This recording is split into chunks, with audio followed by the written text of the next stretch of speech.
Hi കൂട്ടുകാരെ, നമുക്കിന്നൊരു simple റവ ഉപ്പുമാവ് ഉണ്ടാക്കിയാലോ. ഇതെൻ്റെ മോൾക്ക് വേണ്ടിയിട്ടാണ് ഉണ്ടാക്കുന്നത്. അവൾ കുറച്ച് ദൂരെ താമസിക്കുവാണ്. അപ്പോൾ അവൾക്ക് അങ്ങനെ പാചകങ്ങളൊന്നും അറിയാത്തത് കൊണ്ട് സിമ്പിളായിട്ടുള്ള കാര്യങ്ങൾ ഇങ്ങനെ വീഡിയോ ആക്കി ഇടണമെന്നാണ് എന്നോട് പറഞ്ഞേക്കുന്നത്. അതിൻ്റെ ഫലമായിട്ട് ഉണ്ടാക്കുവാണ്.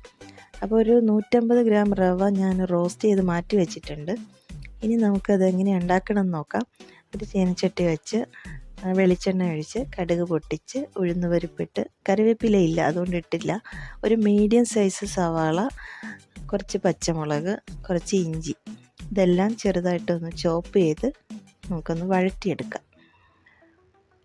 അധികം ഫ്രൈ ആയി ബ്രൗൺ കളറൊന്നും ആവേണ്ട ആവശ്യമില്ല. ഉപ്പുമാവിനൊക്കെ ജസ്റ്റ് ഒന്ന് വാടി വന്നാൽ മതി. അപ്പോഴത്തേക്കും നമുക്ക് റോസ്റ്റഡ് കപ്പലണ്ടി ആഡ് ചെയ്ത് കൊടുക്കാം. ഇപ്പോൾ ഏത് നട്ട്സ് വേണമെങ്കിലും നമുക്ക് യൂസ് ചെയ്യാം. കപ്പലണ്ടി ഉള്ളതുകൊണ്ട് കപ്പലണ്ടി യൂസ് ചെയ്തു. ഇപ്പോൾ കാഷ്യൂ നട്ട് ഉണ്ടെങ്കിൽ അത് യൂസ് ചെയ്യാം. പിന്നെ ഏത് നട്ട്സുകളാണോ നിങ്ങൾക്കിഷ്ടം അത് നിങ്ങൾക്ക് ഇതിനോടൊപ്പം യൂസ് ചെയ്യാം. കൂടാതെ പച്ചക്കറികൾ ഇഷ്ടമുള്ളതൊക്കെ ആഡ് ചെയ്യാവുന്നതാണ്. ഞാനിന്ന് പക്ഷേ ക്യാരറ്റ് മാത്രമാണ് ആഡ് ചെയ്തിട്ടുള്ളത്.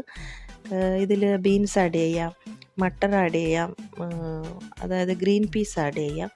പിന്നെ എന്താണോ ഇഷ്ടം, കുട്ടികൾക്കൊക്കെ ഇഷ്ടമുള്ള ഏതാണോ ആ പച്ചക്കറികൾ ഇതിൻ്റെ കൂടെ ആഡ് ചെയ്താൽ നമുക്ക് നമ്മുടെ ബ്രേക്ക്ഫാസ്റ്റ് അല്ലെങ്കിൽ ഉപ്പുമാവ് എന്ന ആ ഒരു ആഹാരത്തെ നമുക്ക് ഹെൽത്തി ആയിട്ട് മാറ്റാൻ പറ്റും.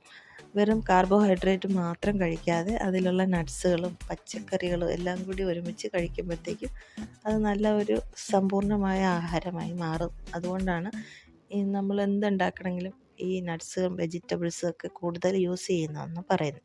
അപ്പോൾ ഒരു 3-3.5 ഗ്ലാസ് വെള്ളം ഞാനിവിടെ യൂസ് ചെയ്തിട്ടുണ്ട്.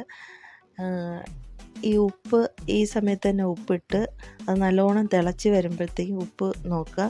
ഉപ്പൊന്ന് ഇച്ചിരി മുന്തി നിൽക്കണം. ഉപ്പ് ഇത്തിരി കൂടി നിൽക്കുമ്പോഴാണ് റവ ഇടുമ്പോൾ അത് കറക്റ്റായിട്ട് വരിക. അപ്പോൾ ആ റോസ്റ്റ് ചെയ്ത റവ അതിൽ ആഡ് ചെയ്ത് നന്നായിട്ട് ഇളക്കി യോജിപ്പിച്ചെടുക്കാം. ഈ വെള്ളം വറ്റാൻ കുറച്ച് സമയം എടുക്കും. അപ്പോഴത്തേക്കും നമുക്ക് കുറച്ച് വെയിറ്റ് ചെയ്യേണ്ടി വരും. ഇച്ചിരി തീ ഒരു മീഡിയം സൈസ് ഇട്ട് നന്നായിട്ട് ഇളക്കി യോജിപ്പിച്ച് എടുത്താൽ മതിയാവും. അപ്പോൾ നമ്മൾ ഇതുപോലത്തെ ഉപ്പുമാവൊക്കെ ഉണ്ടാക്കുമ്പം പ്രത്യേകം ശ്രദ്ധിക്കുക. നല്ല രീതിയിൽ ഉള്ളി അല്പം കൂടുതലിടുന്നത് എപ്പോഴും നല്ലതായിരിക്കും.